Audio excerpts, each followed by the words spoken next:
우리 옆 사람과 같이 인사하겠습니다. 우리 세 가지 단어로 인사하겠습니다. 버립시다, 세웁시다, 달립시다. 우리 옆에 우리 저 표를 보면서 인사하겠습니다. 버립시다, 세웁시다, 달립시다. 예, 반대편 보고 인사하겠습니다. 버립시다, 세웁시다, 달립시다. 예. 새로 오신 분들은 어색하시죠? 예. 저희가 하나님 앞에 다시 새롭게 새로운 모습 나가기 위해서는 우리가 버릴 거 버리고 또 새롭게 목표를 세우고 열심히 열정적으로 달려가자는 의미에서 저희가 이번 금년도 표를 다시 생각하면서 또 우리의 모습을 바꾸려고 하는 모습에서 인사드립니다. 오늘은 여름세상이라고 하는 제목으로 말씀을 나누려고 하는데요. 좀 어색하죠? 그 여름세상의 의미를 이제 여러분들 설교를 들으시면 아시게 될 겁니다. 지난주부터 기드온에 대한 이야기를 나누고 있습니다. 기드온은 겁쟁이에서 하나님의 용사가 된 아주 전형적인 사람입니다. 기드온이 용사가 되는 과정을 보면은 하나님과 기드온 사이에서 상호작용이 있음을 알 수가 있습니다. 하나님은 기드온을 향한 계획을 세우시고 그를 인도하시고요. 그리고 기드온은 하나님의 말씀에 순종하면서 자신의 문제에서 벗어나는 그런 모습을 보게 됩니다. 그래서 하나님과 기드온의 모습을 보면서 우리가 어떻게 하나님의 용사로 또는 하나님의 자녀로서 성장할 것인가 이 부분에 대해서 생각해 보려고 지난주부터 계속해서 기드온에 대한 얘기를 하려고 합니다. 지난주 설교의 내용을 대부분 다 기억 못하시죠? 네. 지난주 설교의 내용을 좀 리뷰하면요. 지난주의 말씀의 그 큰 줄거리는 딱 두 가지입니다. 하나는요, 바로 하나님이 우리의 삶의 변화를 이끌어 가신다는 겁니다.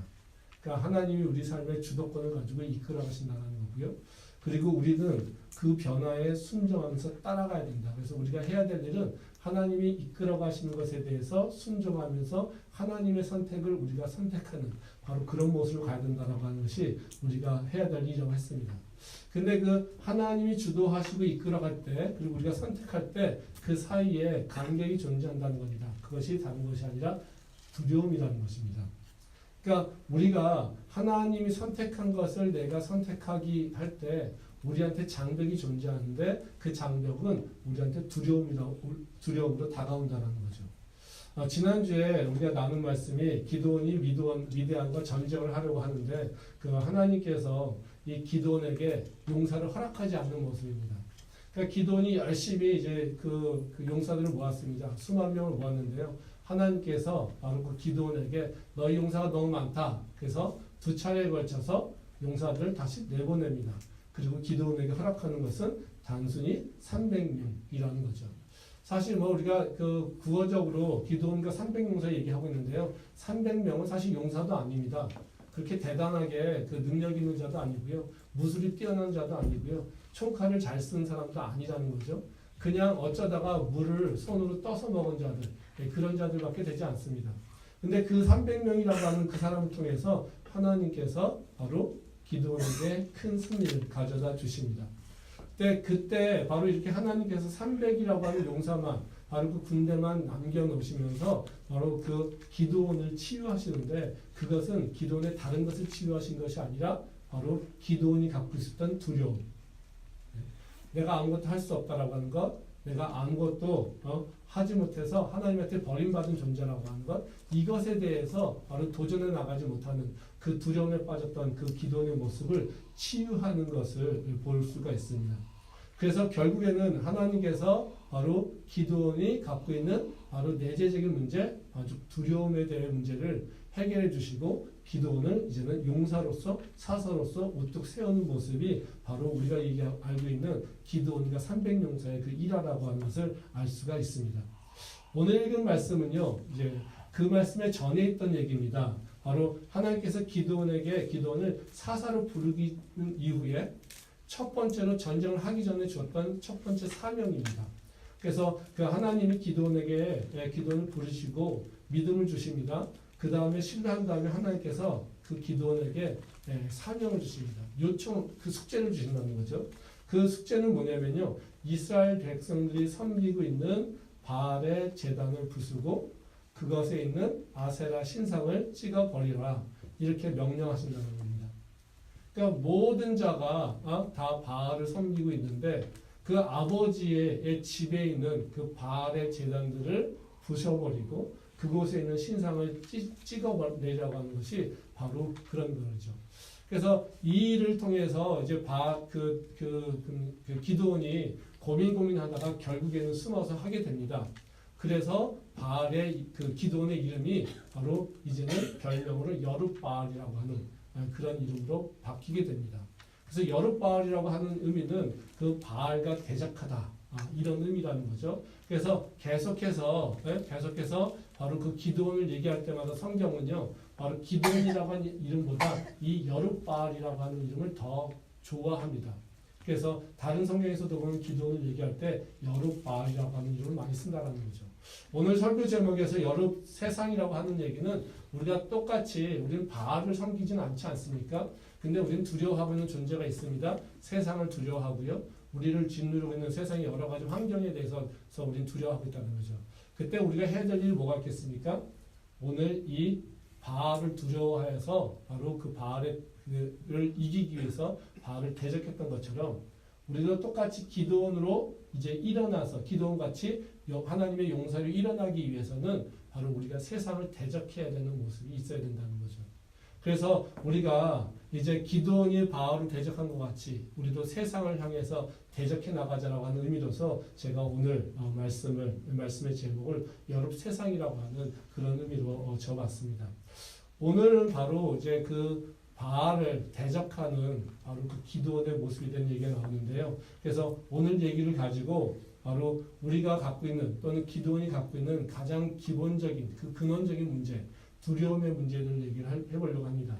그래서 두려움의 실체는 두려움의 본질은 무엇인지, 그리고 두려움은 우리에게 어떤 모습으로 드러나고 있는지, 그리고 우리가 두려움을 극복하기 위해서는 무엇을 해야 되는지 이 세 가지 질문에 대해서 같이 한번 생각해 보려고 합니다. 먼저 우리가 가지고 있는 두려움의 본질이 무엇인가? 이것을 먼저 생각해 보면요. 바로 우리가 갖고 있는 두려움의 본질은 바로 하나님의 전능하심과 우리의 구원주 되심을 잊어버렸거나 아니면 신뢰하지 못하는 것. 이것이 바로 두려움의 본질이라는 거예요. 그러니까 우리가 왜 두려워하느냐? 지난주에도 얘기했지만 우리가 두려워하는 이유는 하나님의 전능하심, 하나님의 위대하심 또는 하나님이 우리의 구원주 되심을 우리가 망각하고 있거나 아니면 그것을 신뢰하고 나가지 못할 때 우리는 두려움 속에 빠지게 된다는 것입니다. 말씀을 한번 보도록 하겠습니다. 사사기 6장 10절 말씀입니다. 같이 한번 읽겠습니다. 내가 또 너희에게 이르기를 나는 너희의 하나님 여호와이니 너희가 거주하는 아모리 사람의 땅의 신들을 두려워하지 말라 하였으나 너희가 내 목소리를 듣지 아니하였느니라 하셨다 하니라. 이 말씀은 하나님이 이스라엘 백성들의 죄의 본질에 대해서 이야기하고 있는 겁니다. 그러니까 사사를 부리기 전에 바로 기드온에 대한 얘기가 나오기 전에 이스라엘 백성들이 미디안에게 다시 고난과 환난에 빠져 고통을 당하는 그 모습에 대한 얘기가 나옵니다. 그러면서 하나님께서 이스라엘 백성들이 갖고 있던 바로 그 문제가 무엇인지에 대해서 얘기하고 있다는 거죠. 그때 하나님께서 이스라엘 백성들의 문제를 얘기하는 게 뭐냐면 바로 아모리 사람 땅의 신들을 두려워하지 말라 했다. 그런데 너희가 그들의 신들을 두려워했다는 겁니다. 즉 여호수아를 통해서 가나안 땅에 들어가기 전에 하나님께서 해야 될 것과 하지 말아야 될 것을 얘기하시는데요. 근데 이방 땅에 들어가서 너희가 이방의 신들을 두려워하지 말라고 하나님께서 말씀하셨다는 거예요. 근데 그들이 이방의 신들을 두려워하여서 결국에는 그들이 죄 가운데 빠져 있다는 것입니다. 우리가 생각하기에 이 말씀을 보게 되면 이스라엘 백성들의 문제나 또 죄의 문제를 직관적으로 이해할 수가 있습니다. 하나님께서 이스라엘 백성들한테 바로 이방신을 섬기지 말라고 했는데 이방신을 섬겼구나. 그러니까 죄네? 이렇게 될 수 있다는 거죠. 근데 사실은요, 우리가 그 모습 가지고요, 우리가 죄라고 얘기는 단정될 수 없습니다. 만약에 하나님이 없는 상태에서 우리가 이방신을 이방의 신들과 또는 세상에서 가서 살게 됩니다. 그러면 그 신들이나 또 세상의 힘들이 너무 셉니다. 너무 커 보입니다. 강해 보입니다. 그럴 때 우리는 해야 될 일이 뭐겠습니까? 우리는 무조건 그냥 들이받으면서 싸워야 되는 겁니까? 그렇지 않습니다. 우리는 당연히 내 앞에 강한 자, 힘센 자가 있다면 우리는 그 강한 자한테 잘 보이려고 하고 또 어찌 보면 그들과 타협하고 그들의 이야기를 들어주는 것, 이것이 우리가 살아가는 방법이고 어찌 보면 지혜로운 방법일 수 있다는 거예요. 그러니까 이스라엘 백성들이 낯선 땅에 들어갔습니다. 그곳의 환경도 잘 적응이 안 됩니다. 그 환경도 잘 이해가 되지 않습니다. 자기네가 어떻게 농사를 지어야 될지도 모르겠습니다. 자기네가 아주 힘이 약합니다. 그래서 그들이 이방의 신들 그리고 그들을 압제하고 있는 그 다른 사람들과 좀 타협을 했습니다. 그들이 무서웠습니다. 무서워하는 것이 왜 죄냐는 거죠. 우리가 다른 사람을 무서워하는 것, 우리보다 강한 존재를 무서워하는 것, 두려워하는 것, 이것이 왜 죄냐는 겁니다. 죄는 아닐 수 있다는 겁니다. 우리가 하나님이 빠진 상태에서는 절대로 우리보다 강한 존재를 두려워하는 것, 이것은 죄라고 얘기할 수 없습니다. 그건 어찌 보면 본능적인 것이고요. 어찌 보면 지혜로운 방법일 수 있다는 거죠. 근데요, 우리가 하나님을 믿는 존재로서 우리가 세상을 살아갈 때 우리가 세상의 이방신들을 두려워하는 것, 이것은 우리에게 죄가 된다는 겁니다. 왜냐하면 그것은요, 하나님의 이름을 욕되게 하는 것이기 때문에 그렇습니다. 그리고 하나님의 존재를 인정하고 있지 않는 것과 동일하고 있기 때문에 그렇다는 것입니다. 말씀 한번 보도록 하겠습니다. 마태복음 10장 24절부터 28절 말씀입니다. 좀 길지만요. 같이 한번 읽도록 하겠습니다. 제자가 그 선생보다 또는 종이 그 상전보다 높지 못하나 제자가 그 선생 같고 종이 그 상전 같으면 조카도다. 집 주인을 바알세불이라 하였거든 하물며 그 집 사람들이라. 그런즉 그들을 두려워하지 말라. 감추인 것이 드러나지 않을 것이 없고 숨은 것이 알려지지 않을 것이 없느니라. 내가 너희에게 어두운 데서 이르는 것을 광명한 데서 말하며 너희가 귓속말로 듣는 것을 집 위에서 전파하라. 몸은 죽어도 영혼이 능히 죽이지 못하는 자들을 두려워하지 말고 오직 몸과 영혼을 능히 지옥에서 멸하실 수 있는 이를 두려워하라. 이 말씀은 예수님께서 제자들에게 전도 여행을 보내시면서 당부하시는 말씀입니다. 세상에서 너희가 내가 준 사명을 감당해 나갈 때 너희가 해야 될 일이 무엇인지를 알려주기는 거는 거죠. 그때 예수님께서 그 제자들에게 하시는 말씀은 뭐냐면요. 너희가 바알세불이라고 하는 그 존재들뿐만 아니라 그들의 종들인 바로 그 세상의 사람들에 대해서 두려워하지 말고 말씀을 전하라고 얘기한다는 겁니다. 근데 예수님께서 여기서 말씀하실 때 바로 그냥 바알세불과 그 종들만 얘기하고 있는 것이 아니라요. 철저하게 비교하면서 말씀하신다는 거예요. 바알세불이라고 하는 존재와 세상 사람들의 존재 그리고 하나님 이 셋의 관계에 대해서 차례대로 비교하면서 그 위계를 결정하신다는 겁니다. 첫 번째 위계가 뭐냐면요. 바알세불과 바로 세상의 사람들의 관계입니다. 바로 여기서 보면 뭐라고 얘기하냐면요. 바로 24절을 보면요. 제자가 그 선생보다 또는 종이 그 상전보다 높지 못하다 이렇게 하고 바알세불이 세상 사람들의 주인이다라고 얘기합니다. 그리고 세상 사람들은 어떻게 해요? 바로 그 바알세불 이방신의 사단마귀들의 종이라고 얘기합니다. 그러니까 어때요? 그 사단마귀들의 그 종된 자들 우리가 그들을 만나게 된다는 거예요. 제자들이 만나는 사람은 누굽니까? 바알세불을 직접 만나는 것이 아니라 바알세불의 종된 자들을 만나서 그들에게 복음을 전한다는 거예요. 근데 우리가 예수 그리스도의 제자들이 만나는 건 누굽니까? 바알세불의 제자들, 종들을 만나게 된다는 거죠. 근데 그들을 두려워하지 말라고 하는 겁니다. 왜 이들을 두려워하지 말아야 됩니까? 그들이 겉보기에는 더 강해 보일 수 있다는 겁니다.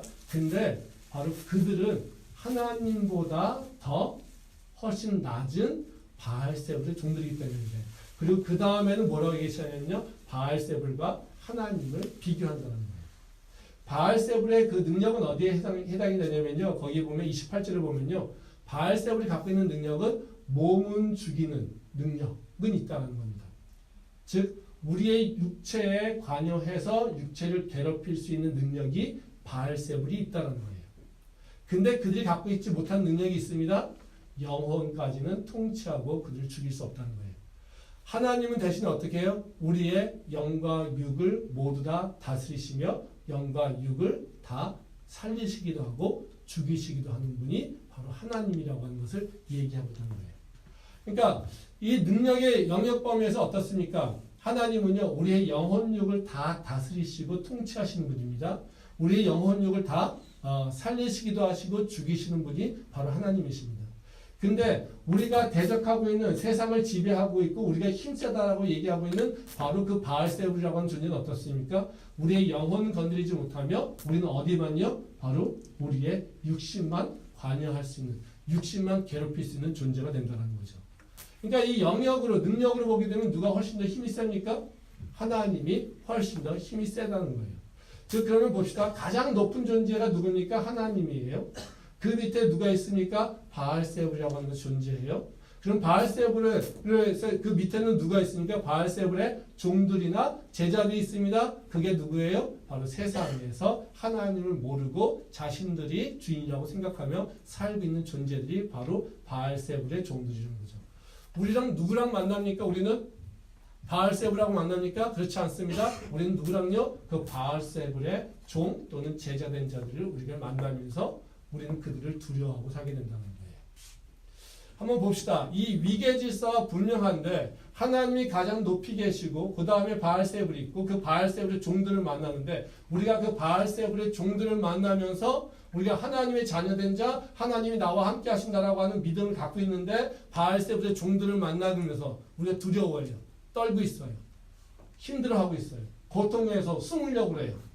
그러면 어떻습니까? 이건 뭘 얘기하는 겁니까? 내가 신뢰하고 나를 지키겠다라고 약속하신 나의 아빠, 아버지인 하나님 존재를 어떻게 해요? 내가 인정하고 있지 않다는 거예요. 제가 지난주에도 계속해서 이 말씀드린 건 뭡니까? 우리가 두려워하는 이유는 언제요? 하나님을 잃어버렸을 때. 우리 앞에 어떤 일이 있더라도 우리가 두려워하지 않을 수 있는 이유는 우리가 하나님을 기억하고 있을 때. 그래서 우리 인생에 있어서 바로 그 동전의 양면과 같은 일이 바로 두려움과 하나님을 향한 믿음이 양면과 같다는 것입니다. 우리가 하나님을 향한 믿음이 온전했을 때는 우리는 두려움을 볼 수 없습니다. 근데 우리가요, 하나님의 그에 대한 믿음이 없어졌을 때 우리는 두려움으로 빠져버리게 된다는 거죠. 바로 하나님이 나와 함께하는 있다는 사실을 내가 잊어버렸을 때 우리는 두려움에 빠지게 되고요. 그 두려움에 빠져서 바로 하나님을 찾지 않는 것, 이것은 하나님께 죄 짓는 길로 들어가는 거라는 것입니다. 이게 바로 우리가 경험하고 있는, 그리고 우리가 실제로 죄에 빠지게 되는 그 과정이라는 거예요. 우리가 세상에서 사람들을 두려워하는 이유는 여러 가지가 이유가 있습니다. 근데 우리가 가장 그 신앙생활을 하면서 두려움, 그 예수를 믿는다고 고백할 때마다 우리가 또는 변화를 가져가려고 할 때마다 두렵게 되는 이유는 바로 이 위계 질서를 바로 잡는 그 과정에 있기 때문에 그렇습니다. 그래서 내가 하나님의 자녀다, 내가 예수 그리스도로 구원받았다라고 하는 것을 선포하는 것은 어떤 의미가 있냐면 그냥 단순하게 개인적으로 나 혼자 믿습니다, 내가 믿어줄게요라고 하는 의미가 아닙니다. 나 교회 다니기 시작했어요라고 하는 의미가 아닙니다. 그걸로 머물러 있지 않는다라는 거예요. 내가 예수 그리스도를 나의 구주로 삼았습니다라고 하는 것은 이제부터 어디에 들어갔냐면 내가 관계에 믿고 있는 여러 존재들 가운데 이제 위계 질서들이 변화되고 있는 거예요. 그 위계 질서를 새롭게 정리하고 있는 것이 바로 내가 예수 그리스도를 나의 구주로 삼는다라고 하는 그 믿음의 고백이라는 거죠. 그 예수님을 나의 왕으로 섬기기 시작하는 것이 진짜 믿음의 시작이라는 겁니다. 말씀 한번 보도록 하겠습니다. 마태복음 26장 63절부터 68절 말씀입니다. 같이 한번 읽도록 하겠습니다. 예수께서 침묵하시거늘 대제사장이 이르되 내가 너로 살아계신 하나님께 맹세하게 하노니 내가 하나님의 아들 그리스도인지 우리에게 말하라. 예수께서 이르시되 내가 말하였느니라. 그러나 내가 너희에게 이르노니 이후에 인자가 번능의 옷간에 앉아 있는 것을 하늘 구름을 타고 오는 것을 너희가 보리라 하시니 이에 대제사장이 자기 옷을 찢으며 이르되 그가 신성모독하는 말을 하였으니 어찌 더 증인을 요구하리요? 보라, 너희가 지금 이 신성모독하는 말을 들었도다. 너희 생각은 어떠하냐? 대답하여 이르되 그는 사형에 해당하니라 하고 이에 예수의 얼굴에 침을 뱉으며 주먹으로 치고 어떤 사람은 손바닥으로 때리며 이르되 그리스도야 우리에게 선지자 노릇을 하라. 너를 친 자가 누구냐 하더라. 이 말씀은 베드로가 왜 예수님을 부인했는지, 그 닭 울기 전에 왜 3번 부인하게 되는지 그것에 대한 배경을 얘기해 주는 겁니다. 그러니까 예수님을 초점을 봤을 때는요, 바로 이것은 예수님께서 대제사장의 심판을 받는 거지만요, 바로 우리가 이 사건에서 중요하게 바라보는 것들 중에 하나가 바로 그 베드로의 관점인데요. 그 베드로가 예수님이 말씀하신 대로 다 굴기 전에 3번 부인하게 된 겁니다. 근데 베드로가 왜 그렇게 부인했을까? 왜 예수를 부인하고 이제는 숨어서 살게 됐을까? 이것은 바로 이 예수의 모습을 보면서 실망했기 때문에 그렇습니다. 예수님께서 대제사장에게 끌려가서 재판을 받습니다. 근데 그 모습이 어떻습니까? 너무나 연약합니다. 너무나도 유약합니다.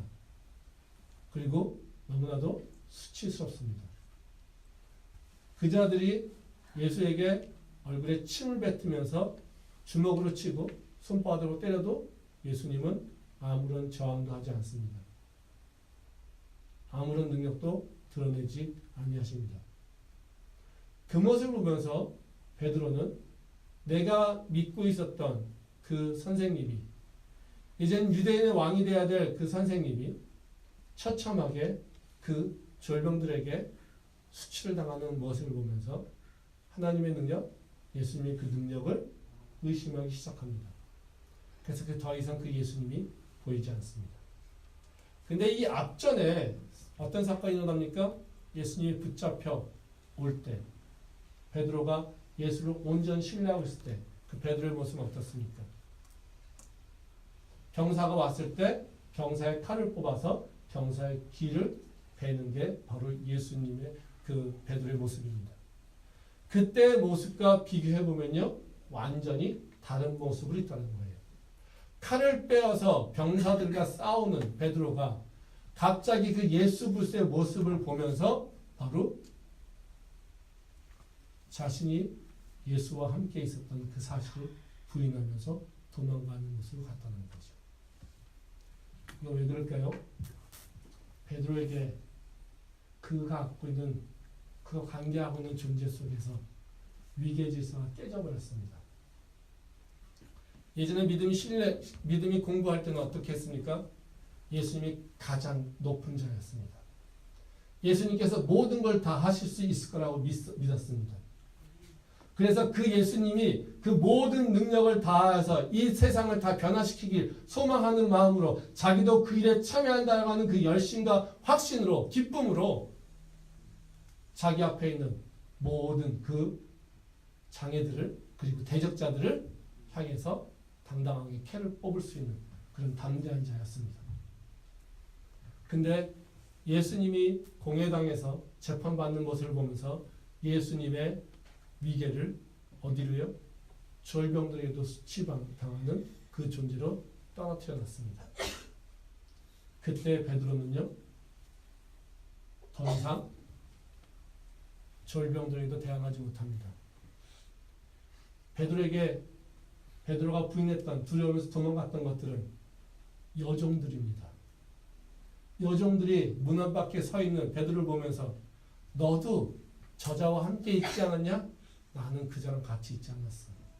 여종들이 무서워서 도망가는 존재로 전락했다는 거죠. 우리가 우리 삶 가운데 예수님을 어디에 두고 있는지, 그것에 따라서 우리는요, 두려움에 빠질 수 있고 죄 속에 빠질 수 있습니다. 우리가 나의 삶 가운데 가장 높으시고 진정으로 전능하신 분이고 어느 누구보다도 강하시고 힘세시고 이 모든 만물을 다 창조하셨을 뿐만 아니라 다스리시는 그분이라고 하는 것이 내가 믿음으로 고백되어질 때 우리는 바로 그 하나님을 믿음으로 말미암아 두려움에서 떨지 않을 수 있다는 거예요. 그리고 그 하나님을 믿음으로 말미암아 내가 죄에서 이겨낼 수 있다는 것입니다. 근데 만약에 내가 믿는 하나님이 그 전능하신 것을 의심하거나 내가 믿는 믿음이 바로 그것이 오히려 아무런 능력 있는 존재를 믿는 것이 아니라고 하는 바로 그런 의심이 생겨나갈 때 우리는 하나님을 믿는다라고 하지만요, 세상에 쉽게 굴복할 수 있습니다. 그래서 우리가 진정으로요, 갖고 있는 세상에서 두려움이 있다면 그 두려움이라고 하는 것은요, 세상이 크고 작고의 문제가 아니라 실제로는요, 내가 어떤 믿음을 갖고 있느냐, 나의 믿음의 문제라는 거죠.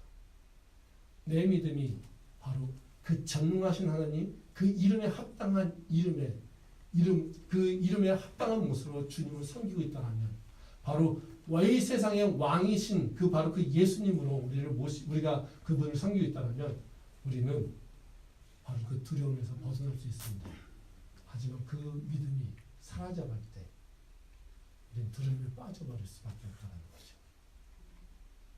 저는 우리가 그 두려움에 빠져서 헤매지 않도록 우리의 믿음이 다시 그 전능하신 하나님, 이 땅을 창조하시고 이 모든 만물을 다스리시는 그 바알세불과는 비교가 될 수 없는 바로 그 하나님, 세상의 어떤 것들과 비교가 될 수 없는 그 하나님으로 높여놓는 것, 이것이 바로 우리가 바른 믿음의 시작이라고 하는 다시 한번 기억하기 소망합니다. 두 번째는요, 그러면 우리가 두려움은 우리 모습에서 어떻게 나타날까요? 우리가 두려움에 빠졌을 때 우리는 어떻게 어떤 모습을 우리가 빠져나갈 우리 어떤 모습을 변해갈까요? 되게 심플합니다. 우리가 두려움에 빠졌을 때 우리 마음속은요, 버림받았다라는 생각과 함께 숨어버립니다. 우리의 행동이 숨는 일로 바뀌어간다는 거죠. 말씀 한번 보겠습니다. 사사기 6장 11절부터 13절 말씀입니다. 같이 읽겠습니다. 여호와의 사자가 아비에셀 사람 요아스에게 속한 오라에 이르러 상수리나무 아래에 앉으니라. 마침 요아스의 아들 기드온이 미디안 사람에게 알리지 아니하게 하여 밀을 포도주 틀에서 타작하더니 여호와의 사자가 기드온에게 나타나 이르되 큰 용사여 여호와께서 너와 함께 계시도다 하며 기드온이 그에게 대답하되 오 나의 주여 여호와께서 우리와 함께 계시면 어찌하여 이 모든 일이 우리에게 일어났나이까. 또 우리 조상들이 일찍이 우리에게 이르기를 여호와께서 우리를 애굽에서 올라오게 하신 것이 아니냐 한 그 모든 이적이 어디 있나이까. 이제 여호와께서 우리를 버리사 미디안의 손에 우리를 넘겨주셨나이다 하니. 우리 말씀 한번 더 보겠습니다. 사사기 6장 27절 말씀입니다. 같이 읽겠습니다. 이에 기드온이 종 10사람을 데리고 여호와께서 그에게 말씀하신 대로 행하되 그의 아버지의 가문과 그 성읍 사람들을 두려워함으로 이 일을 감히 낮에 행하지 못하고 밤에 행하니라. 이 두 말씀은 기드온의 행동적 특성을 잘 드러내고 있는 말씀입니다.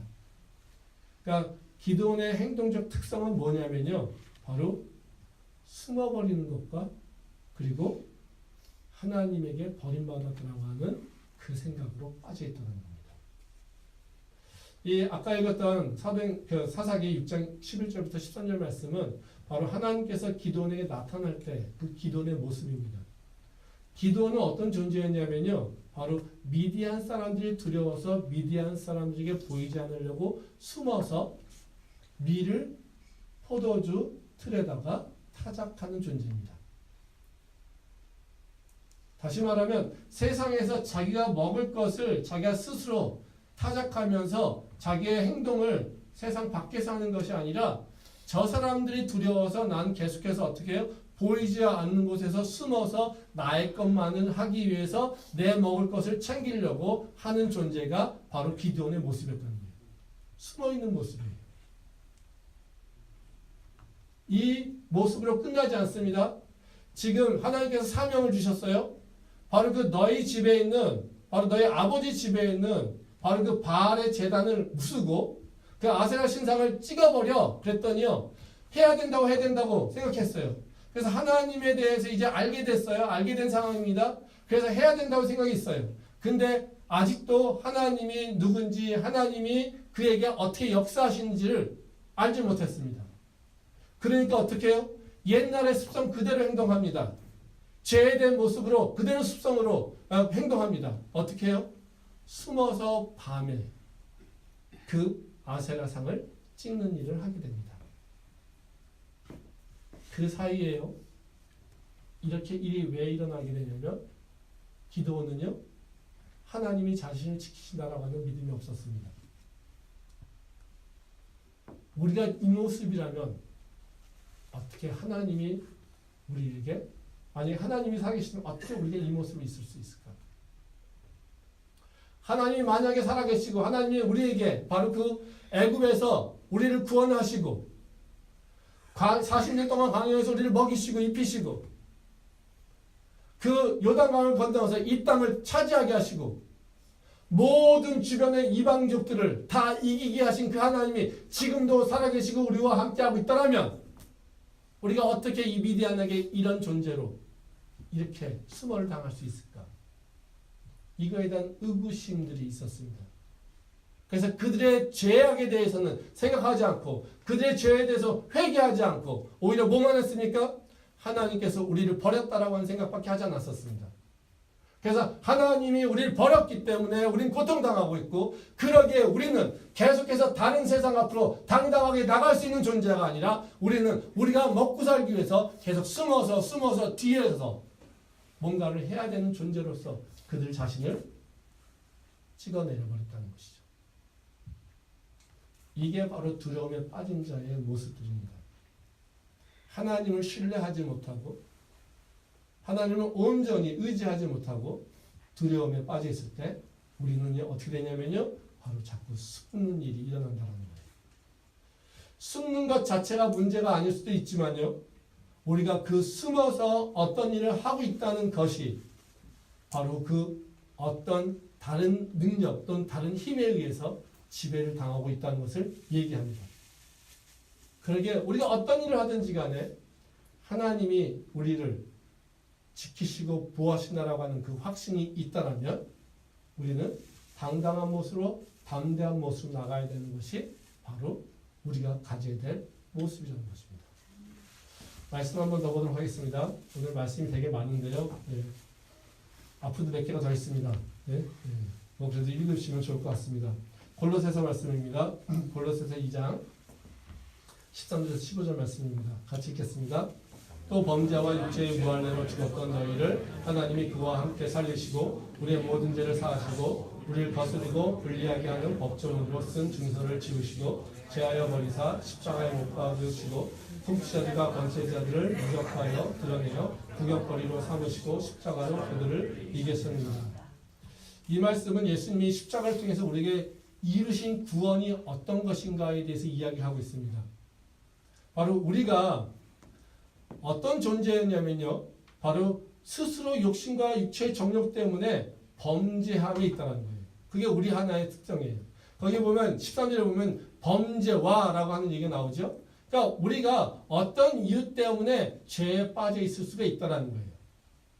또 다른 하나가 있습니다. 또 다른 하나는 율법에 의해서 정죄당하고 있는 겁니다. 바로 그 육체의 무할례로 죽었던 너희를 바로 우리가 정죄당하고 율법 때문에 바로 세상에서 인정받지 못하고 하나님께 인정받지 못했다라고 하는 그 모습이었다는 거죠. 그래서 어찌됐든 간에 우리가 하나님에게 정죄당할 수밖에 없는 존재 또는 하나님에게 죽을 수밖에 없는 존재 그 존재로 있었다는 거예요. 근데 그때 모습은 어떤 모습입니까? 바로 통치자들과 권세자들을 두려운 모습에 살고 있다는 거예요. 세상 사람들을 두려워서 자기가 죄인됨을 가지고 있다는 거예요. 그래서 그 두려움 속에서 세상의 통치자들, 권세자들의 노예로서 살고 있는 게 바로 우리의 모습이었다는 거예요. 근데 예수님께서 어떻게 해요? 그거로부터 우리를 자유케 하셨다는 거예요. 누구를 이기시고요? 우리를 누르고 있는 세상의 권세자들과 통치자들을 무력화하셔서 우리를 자유케 하셨다라고 하는 게 바로 우리에게 행하신 구원이라고 하는 것입니다. 한번 생각해 봅시다. 우리가 하나님으로부터 은혜를 받아서요. 예수께서 우리의 모든 죄를 다 사해 주셨습니다. 그리고 우리가 새 사람이 됐습니다. 우리에게 뭐가 당당함이 없는 이유가 있을 수 있을까요? 우리가 부족하지만 내가 사랑을 받고 있고 내가 하나님의 자녀로서 하나님 나를 지지하여서 나에게 계속해서 도전하라고 뭔가 하라고 계속해서 말씀하십니다. 그리고 계속해서 나에게 힘 주십니다. 그걸 느끼고 있을 때 내가 세상에 나가서 숨어서 세상의 통치자들이 세상의 권세자들이 무서워서 그들을 피하면서 살면서 나는 내 일을 해야지 이렇게 산다는 게 말이 되겠습니까? 안 돼요. 되지 않습니다. 그건 되지 않습니다. 예수님께서 지금 뭐라고 얘기하십니까? 예수 그리스도의 십자가는 단순하게 우리 죄를 사한 것뿐만 아니라 우리를 계속해서 짓누르었던 바로 세상의 통치자들, 세상의 권세자들, 그들을 어떻게 해요? 무력화시켰다고 얘기하십니다. 즉 우리가 붙잡혀 있던, 우리를 노예 삼았던 바로 그 세상의 권력들이 이제 예수 그리스도의 십자가로 이제는 무력화됐다는 것을 의미합니다. 그게 바로 십자가에 우리 행하신 능력이라는 거예요. 근데 그 십자가의 능력을 내가 받았습니다. 그 십자가로 내가 새로워졌습니다. 근데 우리가 숨어 있을까요? 아니. 세상에서 주저주저 할까요? 아니. 그렇지 않는다는 겁니다. 예수 그리스도의 구원은 단순하게 내 죄를 사했다라고 끝나는 것이 아니라 예수 그리스도의 구원은 내가 세상으로 당당하게 나올 수 있도록 나를 완전하게 새롭게 만드셨다는 것을 의미합니다. 내 과거가 어떻든지 간에 내 모습이 지금이 어떻든지 간에 내가 부족하고 부족할 수 있지만 그렇지만 하나님께서 세상의 모든 권세를 다 무찌르시고 무력화시키고 내가 세상 앞에 당당히 설 수 있도록 내가 세상에 당당히 맞설 수 있도록 나를 새롭게 하셨다는 겁니다. 그게 바로 여룻바알을 통해서 우리에게 말씀하시고 있는 거라는 겁니다. 오늘 세상에 내 과거의 문제 때문에 내 과거의 어떤 범죄함 때문에 내가 자꾸 세상에서 숨어가는 것이 아니라 이제는 우리에게 말씀하신 게 뭐냐면 숨지 말고 이제는 그 앞에 맞닥뜨리라고 얘기하신다는 거예요. 내 앞에 어떤 문제가 있든지 간에 내 앞에 어떤 두려움이 있든지 간에 우리가 예수 그리스도를 믿는다라고 한다면 그 십자가의 능력을 내가 의지하고 있다면 우리는요 세상을 맞닥뜨릴 수 있는 능력이 있는 것이 바로 내 안에 십자가를 지금 품고 있는 자의 모습이라는 거예요. 아멘. 절대로 두려워하는 것이 아니라 숨어지는 자의 모습이 아니라 우리는 대적하여서 맞닥뜨릴 수 있어야 된다는 것입니다. 그게 십자가가 내 안에 들어온 자의 모습이에요. 그렇게 우리가 내 안에 십자가가 있다라고 하는 것을 확신하고 있다면 그 예수님이 나와 함께하고 있다는 그 약속의 말씀을 믿는다라면 이제는 도망가는 자가 아니라 이제는 기드온이 용기를 내서 바로 그 바알에 대적했던 것과 마찬가지로 우리도 이제는 그것을 대적해 나가야 된다는 것입니다. 그럼 우리가 마지막으로 이 두려움을 어떻게 이길 수 있겠습니까? 바로 그 싸움을 내가 아니라 하나님께 맡겨야 된다는 것입니다. 말씀 한번 보도록 하겠습니다. 사사기 6장 31절부터 32절 말씀입니다. 같이 읽겠습니다. 요아스가 자기를 둘러서 모든 자에게 이르되 너희가 바알을 위하여 다투느냐 너희가 바알을 구원하겠느냐 그를 위하여 다투는 자는 아침까지 죽임을 당하리라. 바알이 과연 신일진데 그의 제단을 파괴하였은즉 그가 자신을 위해 다룰 것이니라 하니라. 그날에 기드온을 여룻바알이라 불렀으니 이는 그가 바알의 제단을 파괴하였으므로 바알이 그와 더불어 다룰 것이 아니었더라. 이 말씀은 기드온이 바알의 제단을 부수고 아세라 신상을 찍었을 때 성읍 사람들이 몰려와가지고요 기드온을 다 죽이려고 했을 때 그 기드온의 아버지 요하스가 자신의 아들을 살리기 위해서 내었던 변명 또는 그 제한거리를 얘기하는 겁니다. 그 요하스라고 하는 사람이 굉장히 지혜로운 사람인데요. 바로 이 아들을 살리기 위해서 뭐라고 얘기하냐면요. 신의 속성에 대해서 건드리며 신의 본질적인 특성에 대해서 이야기하며 너희가 섬기고 있는 그 바알이 진짜 신지를 시험해보자 라고 이렇게 얘기한다는 거예요. 다시 말하면 그 변론 가운데 가장 잘 드러나고 있는 것이 바로 신의 속성입니다. 거기 보면 그런 얘기를 합니다. 신일진데 그의 제단을 파괴하였을 즉 그가 자신을 위해 다툴 것이니라. 너희가 믿고 있는 바알이 너희가 지금 의지하고 있는 바알이 진짜 신이라면 너희가 기드온을 죽이지 않더라도 바알이 그를 죽일 거야.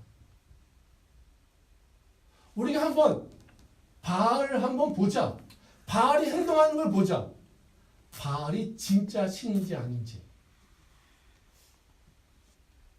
진짜 신이라면 우리가 기드온을 건드리지 않아도 바알이라고 하는 그 신이 기드온을 칠 거야. 이렇게 얘기한다는 거죠. 진짜 신은 뭡니까? 인간의 힘을 빌리는 자가 아닙니다.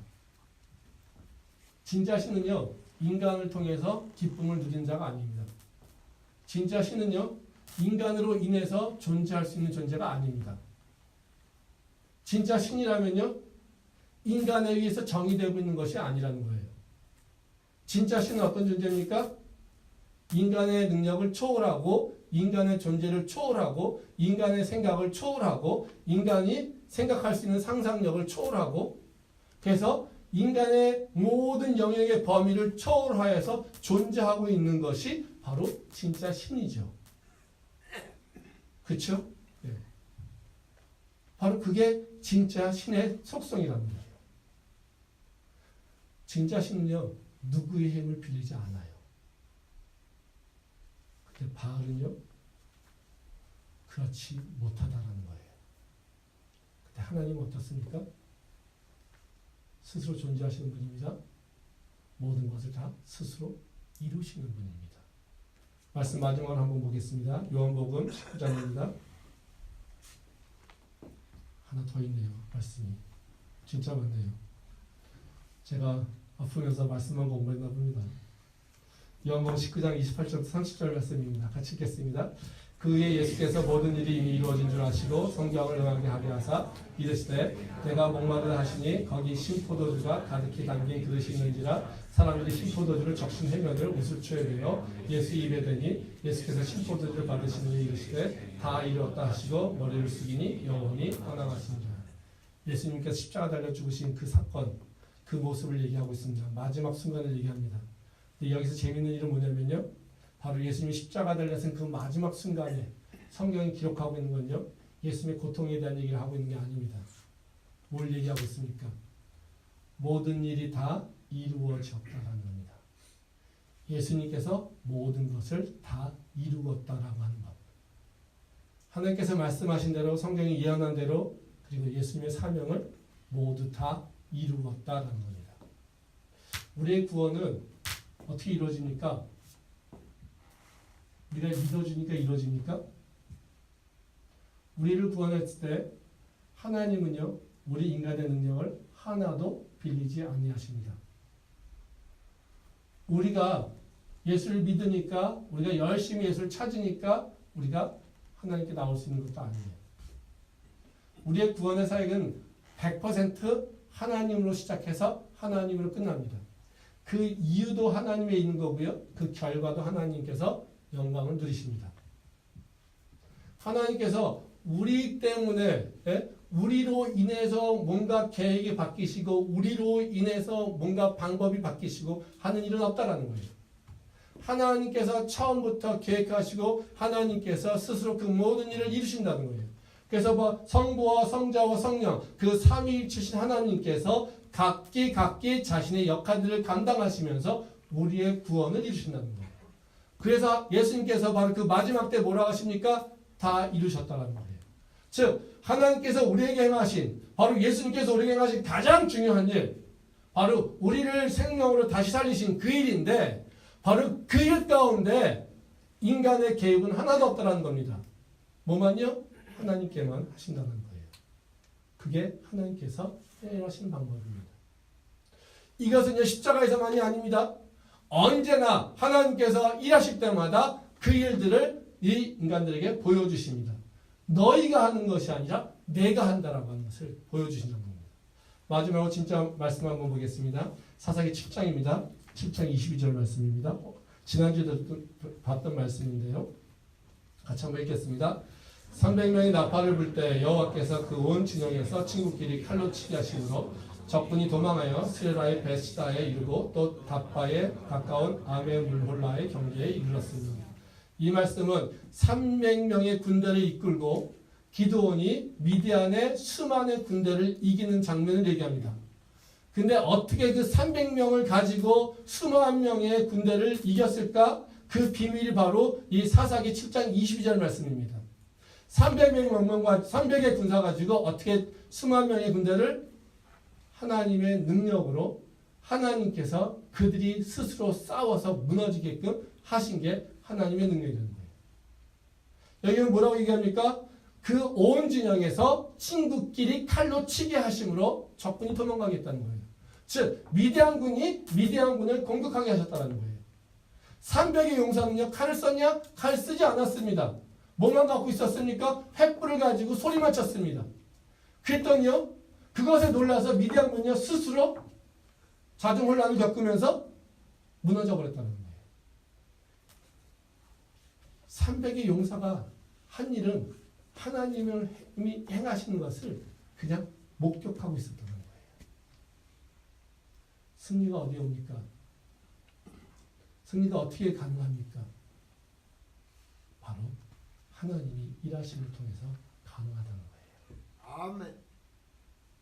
하나님은요, 우리의 능력을 빌어서 일하시는 분이 아니라 하나님이 스스로 능력으로 드러내시면서 우리에게 믿으라고 우리를 설득하시는 분이 하나님이십니다.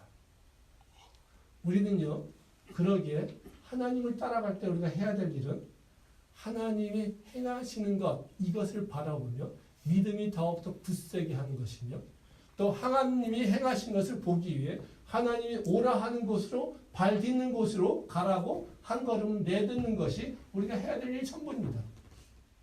우리가 해야 될 일은 다른 것이 아닙니다. 내 능력으로 가져가는 것이 아니라 하나님께서 행하시기를 원하시는 그 방향 속에서 발걸음을 뛰는 거랍니다.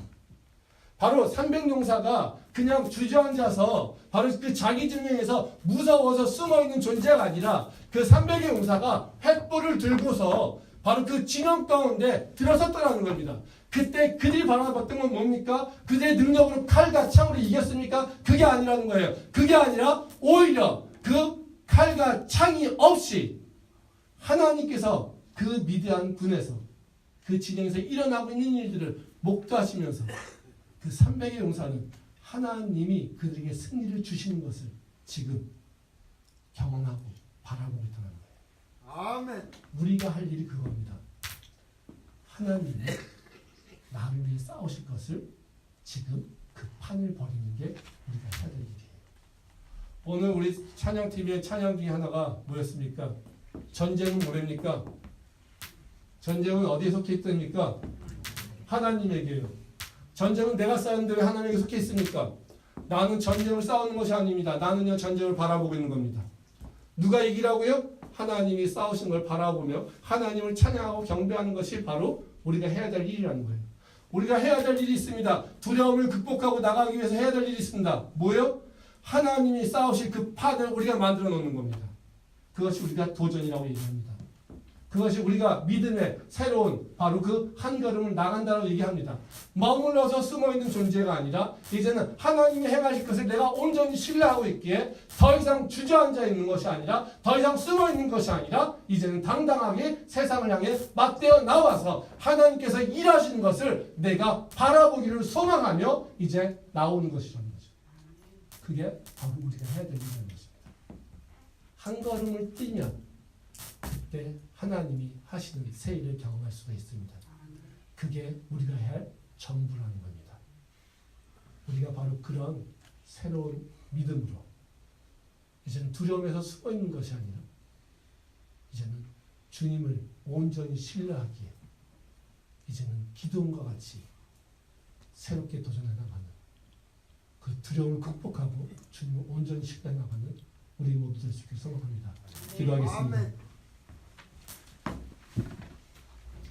오늘 말씀을 기억하면서 잠시만 기도하며 나가도록 하겠습니다.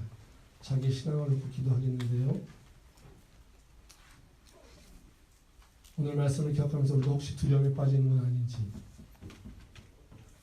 우리가 두려움에 빠져 있다면 다시 한번 예수 그리스도를 의지하고 그 두려움을 이기게 해달라고 하나님께 기도했으면 좋겠고요. 그리고 두려움에서부터 이제 벗어나서 새로운 도전을 할 수 있게 해달라고 성령께서 나를 붙잡아달라고 우리 자신을 놓고 잠시만 같이 기도하면 좋겠습니다. 1, 2분 정도만 조용히 묵상으로 기도하며 나가겠습니다. 기도하겠습니다.